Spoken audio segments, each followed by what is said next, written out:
मौलाना अबू बकर मुआविया के ऊपर 3 तरह के केसेस बनाए गए और हर केस जो था अपने अंदर सुकम रखता था और हर केस के अंदर बुनियादी तौर के ऊपर कई कमजोरियां मौजूद थी। एक केस तो इस कदर जालिमाना था कि बाकायदा पुलिस की कस्टडी के अंदर उनको लेकर उनके ऊपर बुराई का पर्चा किया गया, जिससे यह बात साबित होती थी कि बाकायदा उनकी जात को टारगेट करने की कोशिश की जा रही है। हजरात गिरामी का जिना हो या अमले कौम लूत हो, इसका इर्तिकाब करने वाला किसी रूह रियायत का हकदार नहीं, उसको सदाए मौत मिलनी चाहिए। जिनाकार अगर गैर शादीशुदा हो तो उसको 100 कोड़ों की सदा है और शादीशुदा उसको रजम की सदा है। और अमले कौम लूत का मुर्तकिब चाहे वो गैर शादीशुदा हो या शादीशुदा हो, दोनों सूरतों में सदाए मौत का हकदार है। लेकिन हजरात गिरामी का जहां पर बदकिरदारी एक संगीन नोयत का जुर्म है, वहां पर इस्लाम में तोहमत तरादी की भी कोई गुंजाइश मौजूद नहीं है। चुनाचे अगर कोई बंदा इस तरह की बात करता है और अपने दावे को सबूत करने के लिए 4 गवाहों को लेकर नहीं आता, तो अल्लाह तबारक व तआला ने ऐसे बंदे के ऊपर 80 कोड़ों की सदा का हुक्म दिया है। अफसोस की बात यह है, इस मुल्क के अंदर हमारे हसास इदारे इस हवाले से अपनी जिम्मेदारियों को निभाने की बजाय फिरका वाराना तकसीम की बुनियाद के ऊपर लोगों को टारगेट कर रहे हैं, जिससे मुआशरे के अंदर बदउनवानी बेइंसाफी के चलन के प्रमोट होने के साथ साथ फिरका वाराना कशीदगी और तबकाती कशमकश के इम्कानात भी बढ़ रहे हैं। हज़रात गिरामी का अपने मुतालबे के ऊपर कायम हैं।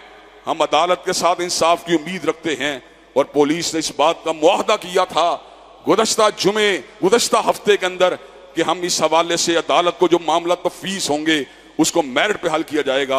लेकिन रात एक बारी फिर एक पोस्ट लगा दी गई, अदालती फैसले से कबल ही मौलाना अबू बकर मुआविया को मुजरम करार देने की गलत जसारत की गई। हज़रात गिरामी कदर इस मुल्क में इंसाफ का हकदार जो है मुल्क का हर शहरी है, चाहे वो शिया हो, सुन्नी हो, देवबंदी हो, बरेलवी हो, अहले हदीस हो, हर बंदे को इंसाफ मिलना चाहिए। लेकिन अगर इस मुल्क के अंदर इंसाफ फिरका वराना बुनियादों के तकसीम करने की कोशिश की जाएगी या तबकाती बुनियादों पर तकसीम करने की कोशिश की जाएगी, क्या अमीर इंसाफ को हरीस सकता है या कोई खास मसलक का बंदा सियासी रसूख के जरिए इंसाफ को हरीस सकता है, तो हम इस पॉलिसी को कभी भी कबूल नहीं कर सकते। हम इंशाअल्लाह अमन के लंबरदार हैं, इंसाफ के लंबरदार हैं और मुल्क में किसी किस्म की बेइंसाफी को कबूल करने के लिए आमादा तैयार नहीं हो सकते। वो लोग जो हमारी शराफत को कमजोरी समझते हैं वो सुन लें कि इंशाअल्लाह ना झुके हैं, ना बिके हैं और ना ही किसी जुल्म के मुकाबले के ऊपर सरनगू हुए हैं। अल्लाह के फजल करम से हजरत अल्लामा शहीद ने भी जुल्म और बर्बरियत का मुकाबला किया, हम भी इंशाअल्लाह जुल्म और बर्बरियत का मुकाबला करेंगे। और ये बात आपको बतला देना चाहता हूं, आपको भी अपने हकूक के हवाले से हसास और बेदार होना पड़ेगा और आपको भी जुल्म के सामने सीना सबर होना पड़ेगा। इसलिए कि यह बात दुरुस्त है कि तकदीर के काजी का ये फतवा है अज़ल से है जुर्म ज़ईफ़ी की सजा मर्ग मफाजात। हज़रात गिरामी कदर कि आप क़याम अमन व इंसाफ के लिए पुलिस और इंतजामिया जो है उसके सामने हक के मुतालबे को करने के लिए तैयार है इंशाअल्लाह।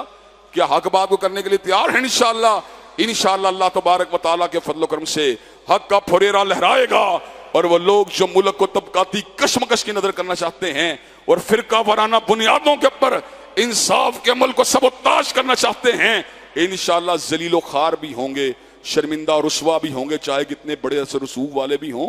मेरे अल्लाह की ताकत से बड़ी किसी की ताकत नहीं है।